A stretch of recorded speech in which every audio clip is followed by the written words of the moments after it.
Okay, good afternoon.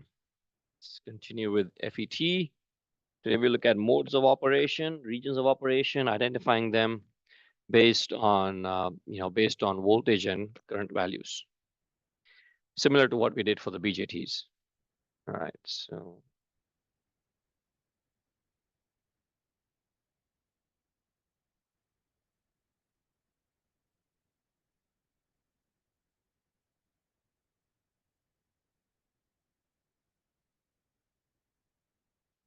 all right, so we looked at FETs,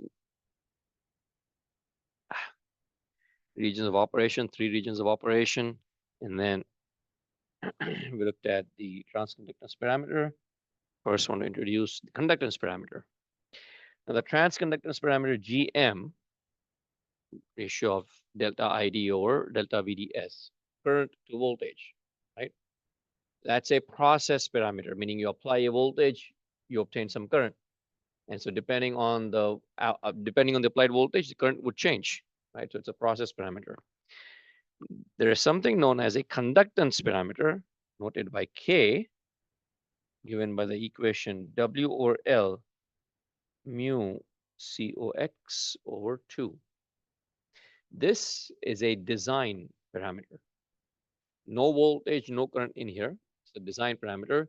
It's basically describing the ability of the channel to uh, to provide and sustain carrier mobility.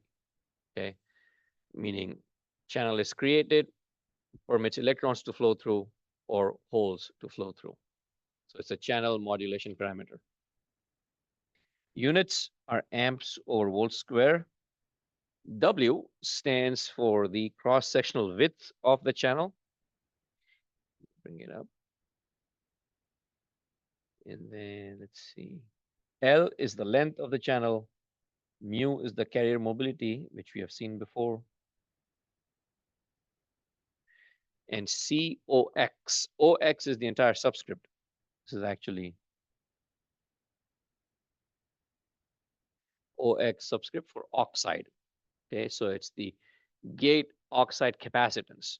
Essentially, you have two sort of conductors separated by a insulating material, which is basically a capacitor. And so that gate layer, by its very physical construction, has capacitance. And so COX notes that capacitance.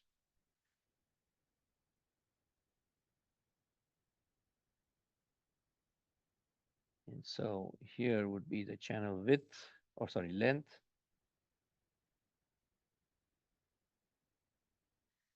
And the cross-sectional width, W. Okay. So this is a physical dimension. This property depends on the physical dimensions and the physical design of the device. Mu, of course, relates to both electrons as well as holes. It's the carrier mobility. We saw this, or we came across this in chapters 1 and 2.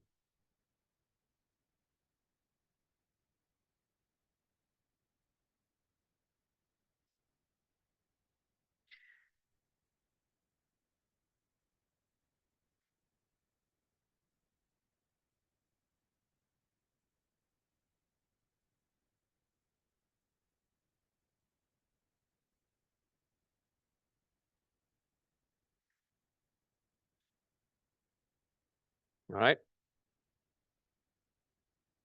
Okay. So from this, we can define some equations for ID, the drain current. Okay. Obviously, the size of the channel and the amount of doping controls how much current this device can carry, right?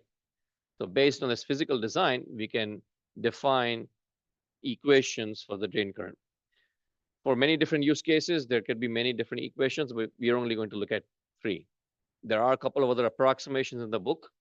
So I'll leave that up because you have, not because, but you have assigned reading. So read up that relevant section and you can find the other approximations to those equations. So drain current is ID.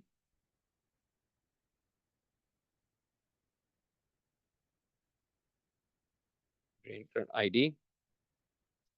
Now, three regions of operation. We look at I say three equations, but like a BJT, if the device or MOSFET is cut off, what is the value of the drain current?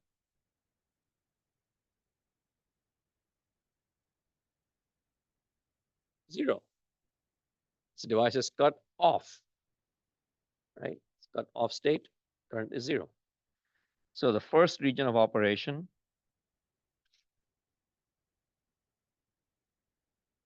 in cutoff mode or cutoff region, ID is equal to zero. So not looking at three equations, we're simply looking at two equations just for active region and the triode region. Okay. So in the triode region,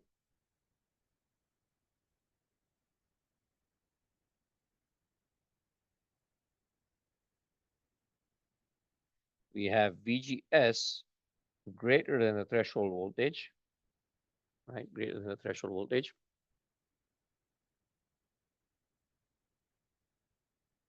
And ID can be given by K times 2.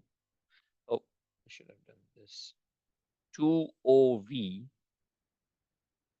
minus VDS times VDS.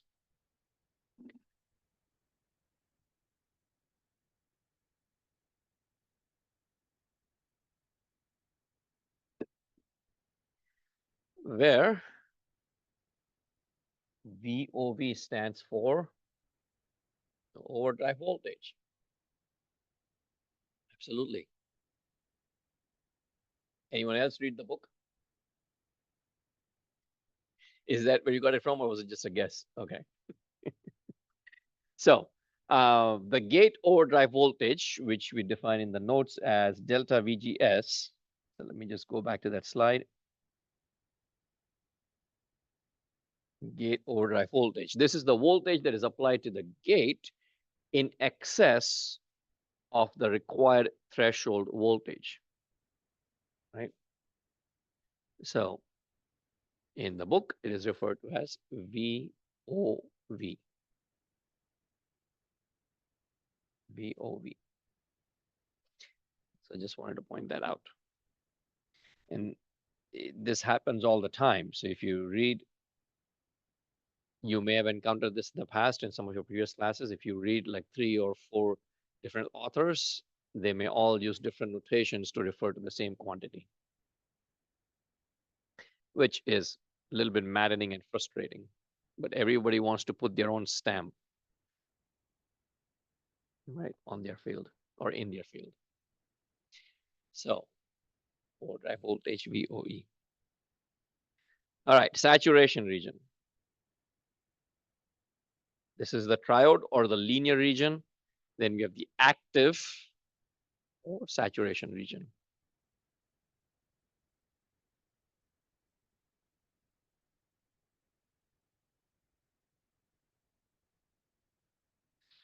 So in the saturation region, again,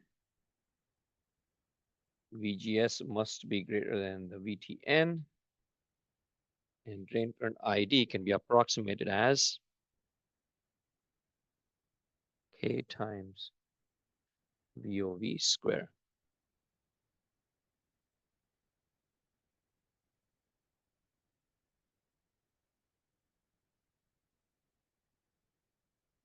There's another approximation, and we can use that equation for ID depending on the value of VDS and VGD. Okay. So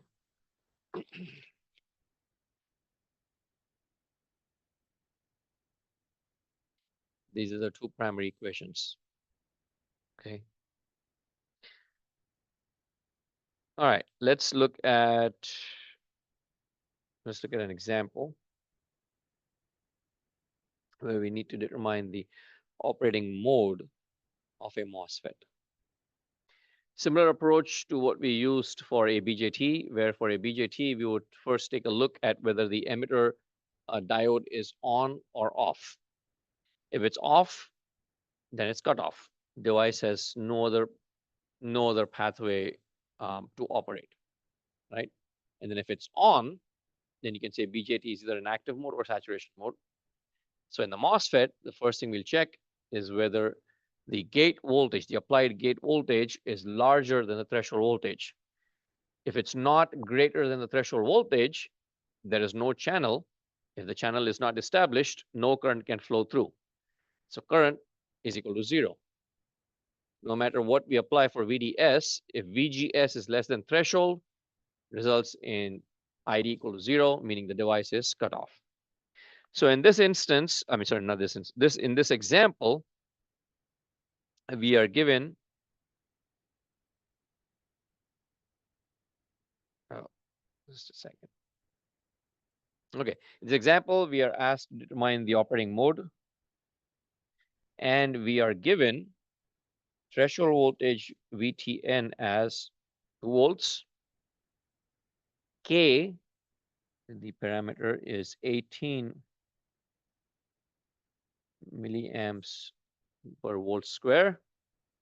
We're applying VGG, applying VDD, and then we are measuring VDS, and we're measuring ID. And we look at three examples with 3 different values and determine the operating mode or the operating state. Okay.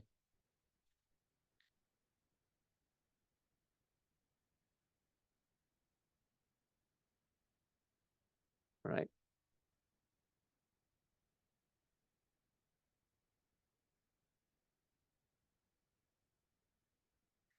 Okay. So the first one,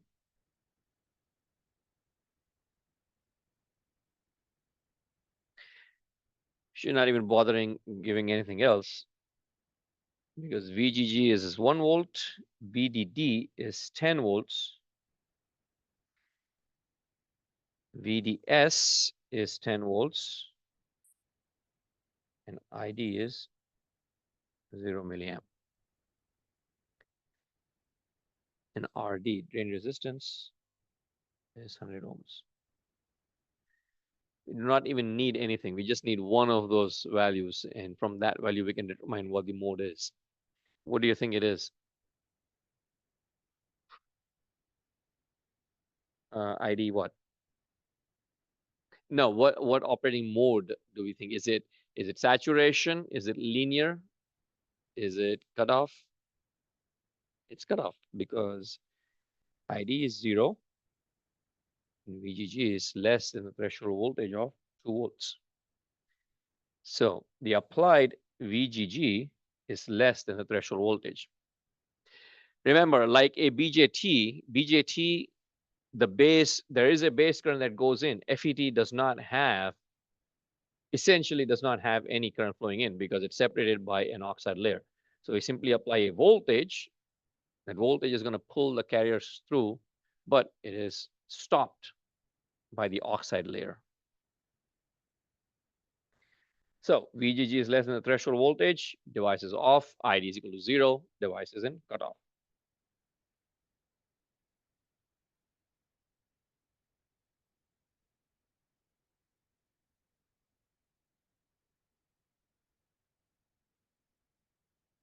Okay. So example B, same circuit, but now VGG is given as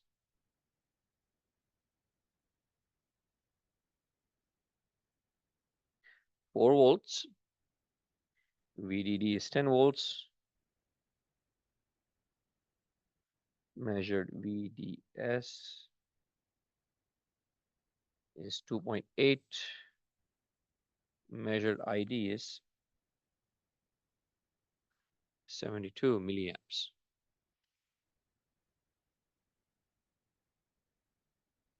Okay.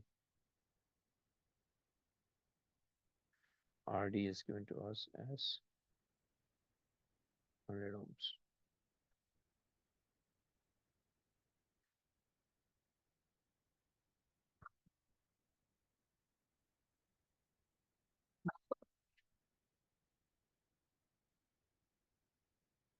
So what do you think? First check, VB is equal to 0.7 or not. VGG? Is it greater than or less than the threshold voltage? It's greater. So if in a BJT, if VBE is greater than, it's 0.7 volts, that means the transistor is not cut off. The only two options are active or saturation. FET, greater than threshold, two other options are. So device is not in cutoff. Two options are either it's in saturation or it's in triode or linear region. So let's check for both. Now, the second check that we need to do is this.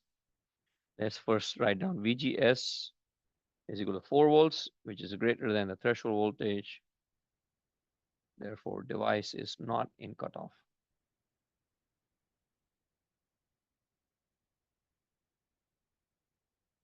Device is not cut off. Okay. Channel is formed and the MOSFET is on. The only question is whether it's in the linear region or the saturation region.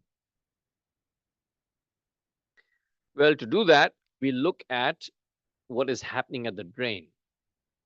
Okay. Because we apply a positive voltage at the drain with respect to the source, the depletion region at the drain is increasing. The depletion region keeps on increasing because of the reverse bias. Eventually, the channel pinches off and the device is driven into saturation. So it all depends on the voltage that we apply at the drain. So we need to check that voltage. So if you look at VGS is 4 volts and VDS is 2.8. So now we check VGD, 4 minus 2.8 gives me 1.2 volts.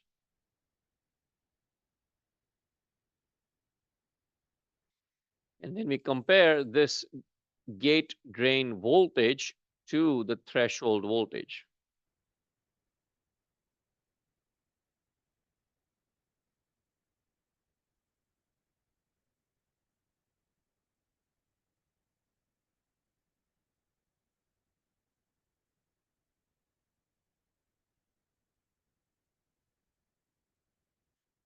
If it's less than the threshold voltage, then the device is in saturation.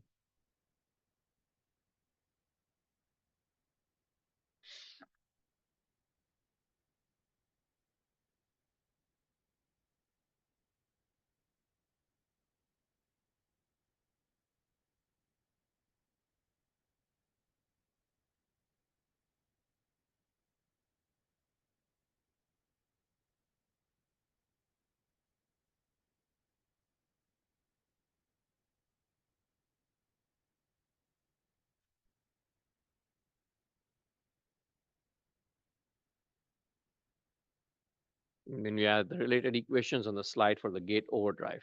So you can check those out too. But this is the quickest and the easiest check to perform. Okay.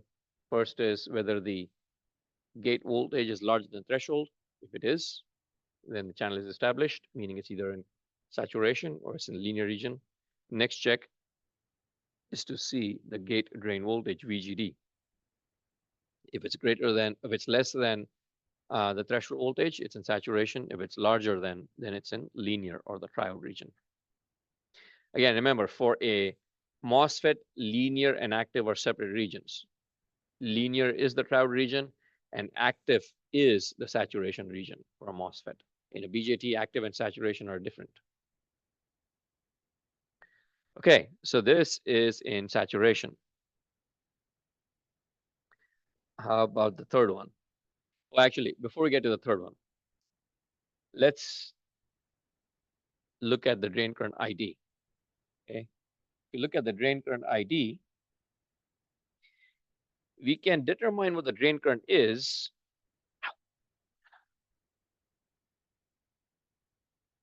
we can determine the drain current via two ways. You can apply simple circuit analysis because ID is coming from the source on the output side. This end is VDD and the other end of RD is VDS. So we can apply simple Ohm's law to that resistor and determine or calculate ID, or we can also calculate it from the parameter or K. So let's say calculate ID. We can do it applying Ohm's law to RD.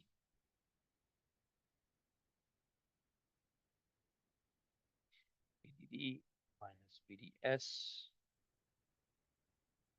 or RD. VDD is 10. VDS is 2.8 divided by 100. And therefore ID is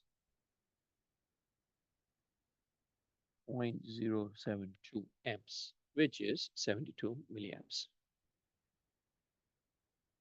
Right? So you can determine that by applying circuit analysis techniques, or you can also determine it from the equation which uses the parameter K.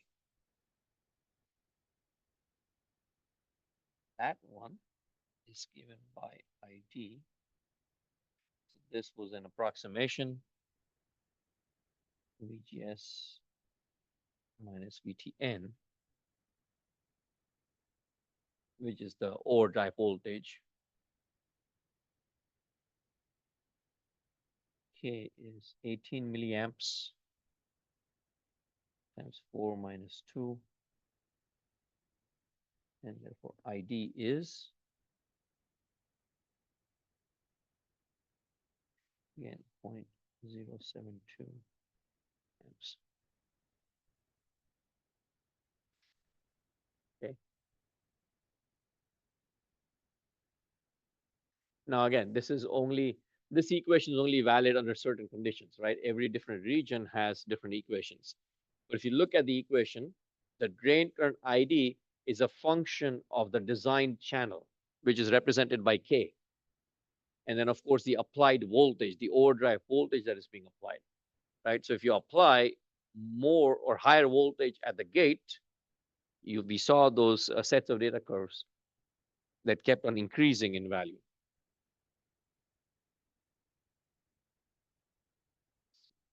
This one, and then of course this one. As VGS keeps on increasing, right, the channel gets bigger. So the bigger the channel, the more carriers it has. The more carriers you have, the larger the current. Right? The carriers that form the channel are the ones that are actually moving. So the more carriers you have, the bigger the channel, and obviously the more carriers you have, the higher the value for ID.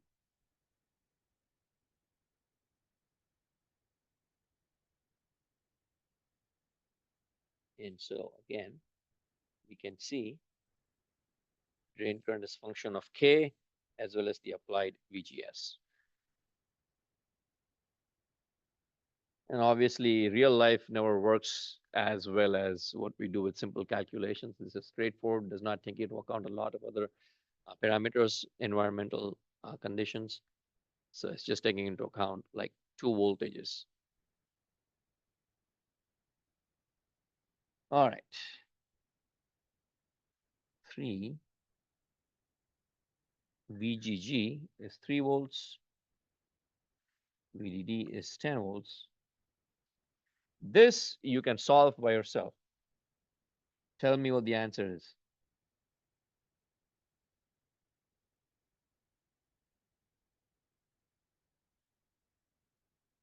Sorry, what?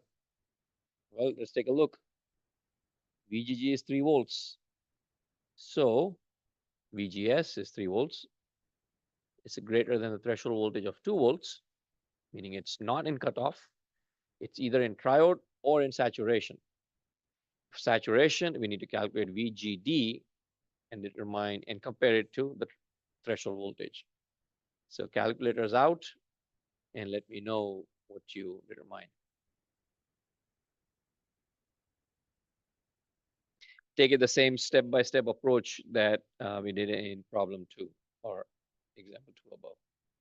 For multiplying 18 by 2 squared. So 18 milliamps. So 4 minus 2 is 2. 2 square is 4. 4 times 18, 36, 72. It's Oh, this is oh, I see what you're saying. Yeah, because this is 18 milliamps. oh, okay. Yeah, it's Thank you. 18 milliamps. So the K value was 18 milliamps per volt square. Yeah. Actually, you know what? Usually I do not like it put that way, and I just simply wrote it that way. I shouldn't be doing that. It's 0.018 because it's 18 milliamps. Good point.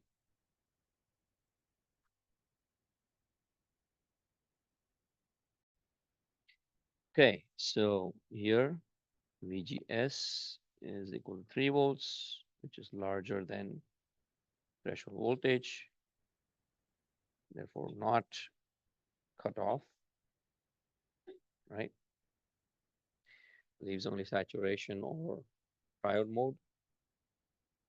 What is VGD?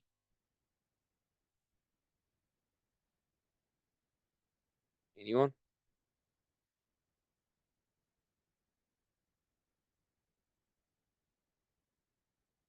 1.5 volt. So MOSFET is in.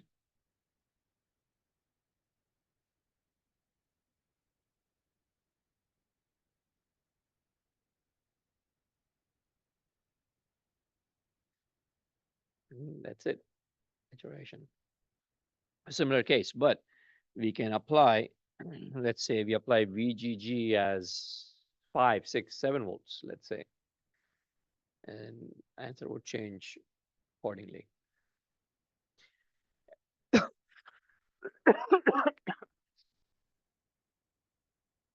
Did others have the same conclusion? Okay.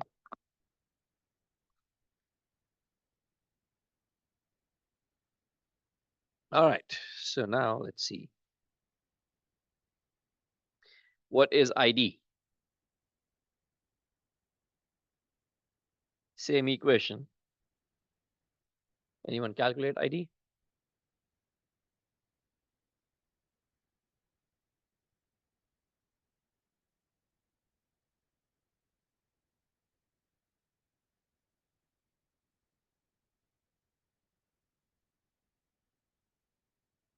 Oh, it's not 100. This is 630.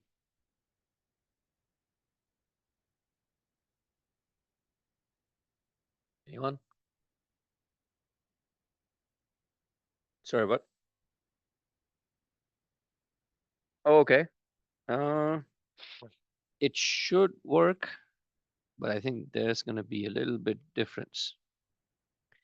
So this one is 0.0135 amps. And if you use the other equation, what do you get? VGS is 3 minus VTN 1.5, 1.5 square. So 2.25.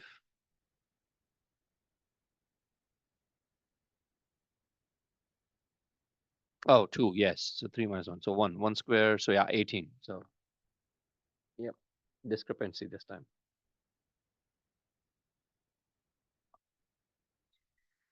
All right. It's an approximation. For models, there's always all approximations, especially electronic devices like transistors, diodes, FETs.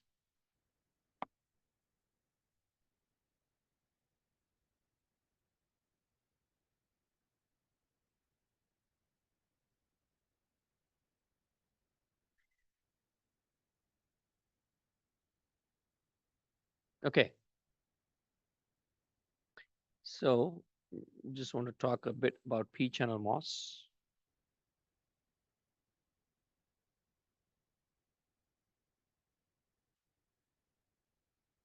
N-channel MOS, you have two N-type regions, heavily doped N-type regions. P-channel MOS is heavily doped P-type regions. As the channel that forms is formed due to the action of holes. Gate is the same. Source and the drain. And then of course these the bulk of the body.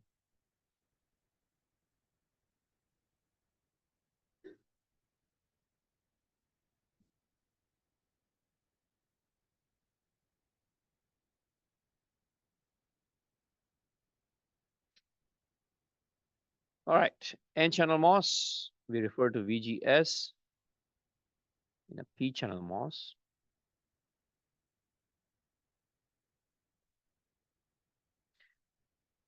we refer to VSG. VSG. Similar to BJT, where you had NPN and PNP, everything was flipped because the holes and electrons are flipped, terminals are flipped. The same thing here.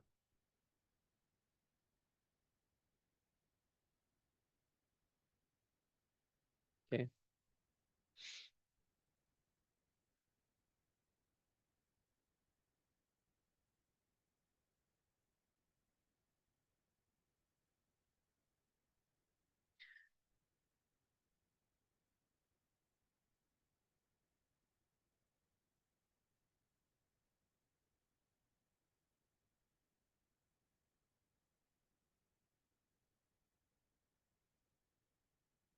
All right. So in an N-channel MOS, we need to create the channel using N-type, meaning electrons. So we need to apply positive voltage at the gate. In a P-channel MOS, we want to create channel using holes. So we need to attract holes or positive. So we need to apply negative voltage at the gate. So we apply negative voltage. We're talking about going below a certain threshold voltage. So instead of just referring to threshold voltage as negative, we simply refer to it as a magnitude. So instead of going above the threshold voltage, we will refer to it as going below the threshold voltage.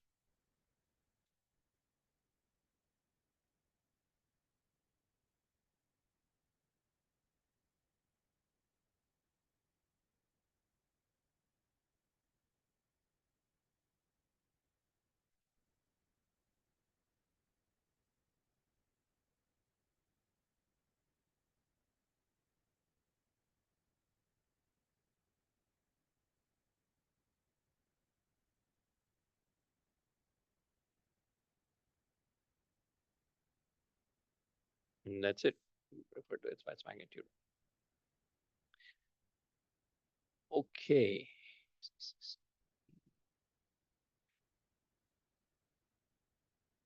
TBTN. All right. This point is where we ended here in the first section. So to keep everything in sync, I'm going to end here for this section also. Yes. Mm-hmm. Yes.